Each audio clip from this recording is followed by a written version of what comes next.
In the headlines, police told to take a stand against corruption as they appeal to government for greater support. A flu warning from the Caribbean Public Health Agency, CARPHA. And the U.S. places sanctions on Venezuela's state-owned oil company, PDVSA. I am Andrea Louis with the Channel 5 News. Back with the details after this. Imagine you have Hollywood at your command. Introducing Flow Evil.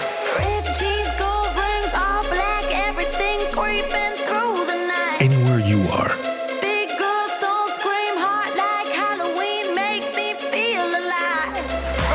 There's a world of entertainment here, and you run the show. Flow Evil. Thank you for staying with us. First up, Chairman of the Police Welfare Association, Jefferson Drago, has once again called on government to lend greater assistance to the police force. Julian Morris has that story. Drago's most recent call for help came over the weekend. He says the police needs government to step up its support of the men and women of the Dominica Police Force. We have been calling on government for the issue of our police medical insurance. We need better health care. We need healthy men to do the policing of today. And we have been asking and we have been calling on the government to amend Section 10 of the Act titled Police Medical Insurance. And we have seen tremendous delay in so doing. And we are calling in this forum, I am calling on the government to at least assist us, at least do it a little faster for us. This, I believe, is one of the most important things for the police force right now. Drago also highlighted other areas of policing which need government attention. There is also the issue of accommodation. And the issue of accommodation in the police force, it is bad. And living and working conditions. And I will tell you, there are 3 areas we can point. The Special Service Unit, the Traffic Department, and the General Section. Also, there's an issue of training. It's like training died out. It dried out. It died out. And I'm saying, with the increase in crime, we need more training. Sophisticated crime. The criminals now, we need more training. Better trained men we need to deal with society. There is also an issue of annual leave and accumulated rest days, which the police administration needs urgently to deal with. He was speaking at the first ever Police Welfare Association Awards ceremony over the weekend. During that ceremony, 35 police officers and 1 civilian were recognized. Among the awardees were Erskine James, Constable of the Year, Lyndon Timothy, Corporal of the Year, Maurice Pierre, Sergeant of the Year, and Clyde Charles, Inspector of the Year.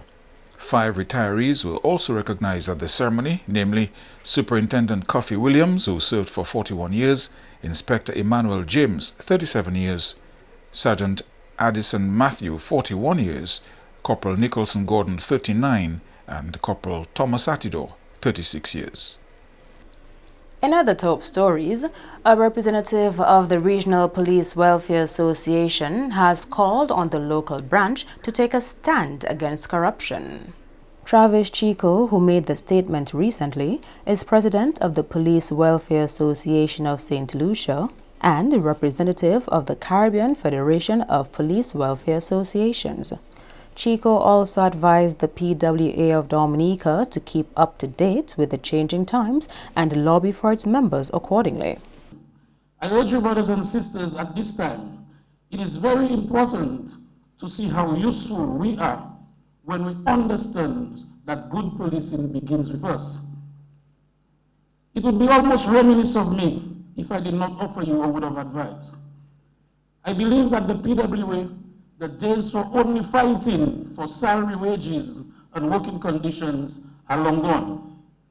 As a welfare association, we are duty-bound to speak the language of professionalism, professional standards, police education, police ethics, and we as a welfare association must take the stand against police corruption. Chico urged the Police Welfare Association to cultivate a better relationship with the police chief to help move the business of the association forward. I want to urge you that you must make every effort to work with your chief, in spite of the many attempts that you have made and you have failed. When you fail, you must try again. And if you fail, continue to try. When all is done and you can't move forward, I urge you to seek professional help as you look to move the business of your members so that tomorrow no one can hold you accountable when you have the shortfall. Chico was speaking at the Police Welfare Association Awards ceremony over the weekend. In more developments, Dominica's 300-strong Cadet Corps movement has been challenged to work together to build Dominica. The call came from Commander Lieutenant Colonel Joseph Raymond on Cadet Day observed over the weekend. The Dominica Cadet Corps was revived in 2001 after being dormant for a few years prior. Raymond says members of the Cadet Corps have an obligation to develop Dominica. I encourage all members of Dominica Cadet Corps to continue and stand together with loyalty, pride, and dedication to serve our nation as we pursue the vision and journey to play our part in helping to build the best Cadet Corps, the best Dominica that we can together. Let us continue to strive for excellence, working with all elements of national pride. We are privileged to serve. During the weekend's ceremony, there was also the dedication of a new flag. The Dominica Cadet Corps rolled out a new flag to replace what existed for the past 18 years. God, our Creator, who rules over all, we ask that you will accept our service this day. Bless what we have blessed in your name, and we ask that your gracious favor rest on those who shall follow this flag, now committed to their trust. Make them worthy to be called your sons and daughters, and ever find in you courage to uphold this trust through Christ our Lord. Amen. Several officers were also promoted at the Cadet Day ceremony on Saturday. Another highlight of Cadet Day was the historic change of guard, which had never been done before. The current Regimental Sergeant Major is Clayton McIntyre. He took over from RSM Sherwin Mitchell. On to health matters. The Caribbean Public Health Agency, CARPHA, is urging people to practice good personal hygiene in order to reduce the risk of transmission of influenza and other respiratory viruses. CARPHA Executive Director Dr. James Hospitalis says that large social events like carnival, festivals and concerts can create serious public health challenges because people are often crowded together, sharing personal space and common areas.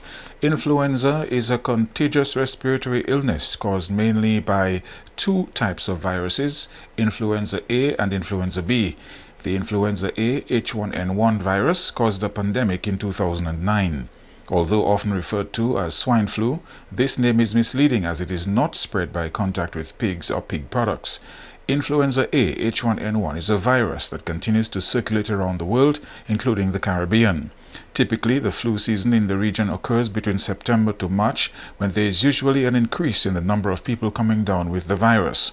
Most people recover from flu symptoms within a week without requiring medical attention, but influenza can cause severe illness or death in people at high risk. Dr. Hospitalis says given the elevated flu activity in the Northern Hemisphere, combined with the high travel season to the Caribbean, it is important that people take the necessary steps now to protect themselves and their loved ones from the flu. Dominica's ambassador and a prominent representative to the United Nations, Her Excellency Lauren Bannis Roberts, says Dominica strongly upholds the principle of non-intervention in the internal affairs of any sovereign state. Ambassador Bannis Roberts says on May 20, 2018, elections were held in the Bolivarian Republic of Venezuela in accordance with its constitution, which returned Nicolás Maduro to power as the duly elected president of Venezuela. She went on to say the government of Dominica, in its utterances and by its actions, fully respects the will of any sovereign nation as exercised through the electoral process. She says Dominica is concerned about the expression of support for a transitional government in Venezuela and declarations of the illegitimacy of the Nicolás Maduro government. She said, and I quote, "We wish to place on record our opposition to such a position," end quote. She went on, recognition of a self-declared government outside of the electoral process is a clear repudiation of the will of the people. Such recognition does not reaffirm the right of the people of Venezuela to peace and democracy, rather it opens the door to confusion and civil strife. Her Excellency said the international community should instead expend efforts to help build peace, promote reconciliation, and help find a solution that will not result in bloodshed. She urged dialogue between the parties, saying Dominica stands ready in conjunction with other like-minded states to offer its good offices to assist in that regard. You are watching the Channel 5 News. Stay tuned for more after the break. In keeping with the Prime Minister's vision to make Dominica the first climate resilient country in the world, the government has taken a decision as of 1st January 2019 to ban all importation of styrofoam and single-use plastics. The DAIC is in support of the government's decision to ban the use of single-use plastics in food service. This creates exciting opportunities for our businesses to source and distribute biodegradable products for our market. This is also a catalyst to spark interest in creating locally produced alternatives for the traditional plastics which harm our environment. A number of local businesses have already begun to phase out traditional plastics and introduce new lines of biodegradable items for sale to the general public. I created 100% Green in 2012, 6 years ago, because I was concerned about the level of littering in Dominica. That's why in 100% Green we offer a wide range of fully biodegradable products, material-based such as cornstarch, bagasse, paper, and non-tree fibers. I'm very happy with the decision of banning plastic and styrofoam in Dominica, and I think it's the right path to embrace the goal of being the first climate resilient country in the world. Cabinet has approved the application of 0% duty on alternative biodegradable products. They have also approved a 0% duty on reusable shopping bags with immediate effect. These items are lids, cups, single-use containers, cutlery, and drinking straws. The private sector has a corporate and moral responsibility to ensure that we conserve this nature island. A message from the Ministry of Environment, Climate Resilience, Disaster Management and Urban Renewal, and the Ministry of Tourism and Culture. Imagine you have Hollywood at your command. Introducing Flow Evil. Red cheese, gold rings, all black, everything creeping through the night. Anywhere you are. Big girls don't scream hard like Halloween, make me feel alive. There's a world of entertainment here, and you run the show. Flow Evil. Welcome back. The United States government announced the sanctions on Venezuela's state-owned oil company, PDVSA, on Monday.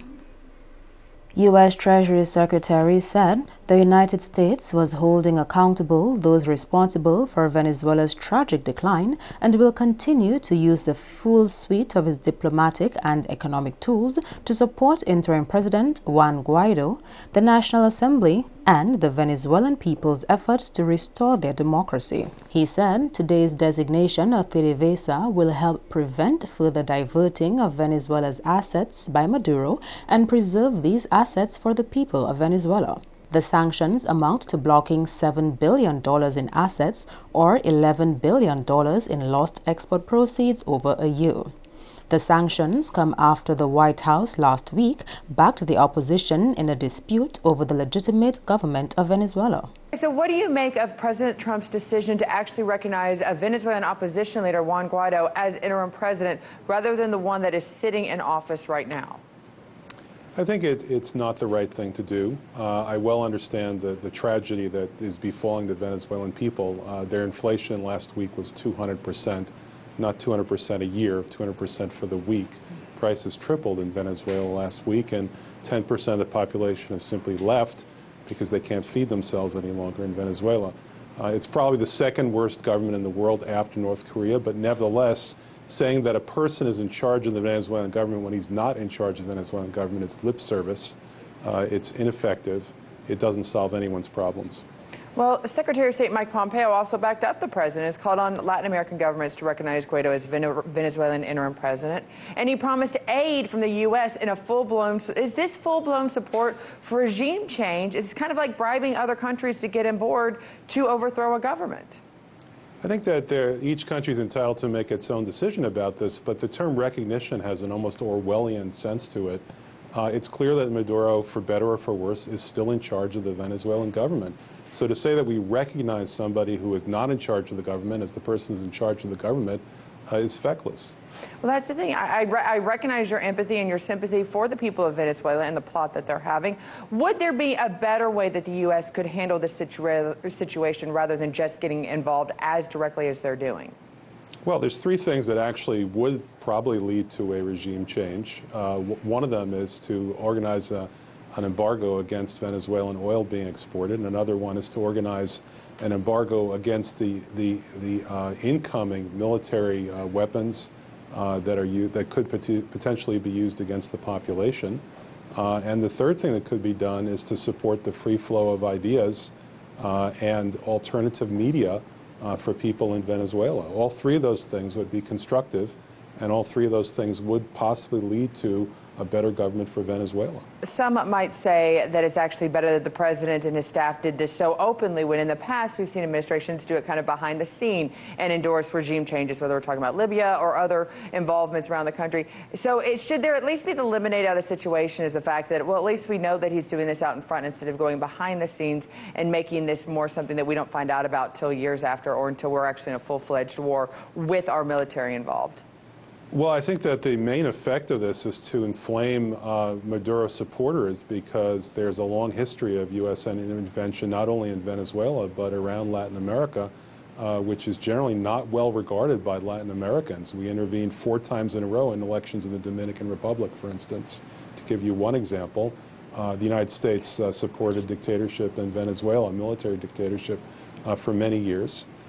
And there is a broad sentiment in many parts of Latin American society that we should mind our own business. So the direct effect of Trump doing this will be to possibly strengthen the current government. And earlier, a delegation from CARICOM led by Chairman Dr. Timothy Harris of St. Kitts and Nevis met on Monday with United Nations Secretary General His Excellency Antonio Guterres to discuss the crisis in Venezuela. Prime Minister Harris was accompanied at the meeting by Dr. Honorable Keith Rowley, Prime Minister of Trinidad and Tobago, Honorable Mia Motley, Prime Minister of Barbados, CARICOM Secretary General Ambassador Erwin LaRocque, and the foreign ministers and UN ambassadors of Barbados, Grenada, and Trinidad and Tobago. The meeting at UN headquarters in New York was a follow-up to the decision of CARICOM heads of government at their special emergency meeting on Thursday. That meeting discussed the ongoing situation in Venezuela. The CARICOM leaders agreed to request a meeting with the UN Secretary General, which he accepted. To end the news, the headlines again. Police told to take a stand against corruption as they appeal to government for greater support. A flu warning from the Caribbean Public Health Agency, CARPHA. And the United States places sanctions on Venezuela's state-owned oil company, PDVSA. Feel free to contact us at news@marpin2k4.com. You can also access our past newscasts on our YouTube channel. On behalf of the entire production team, I am Andrea Louis, And to all of our viewers around the world, thank you so much for watching. Join us tomorrow.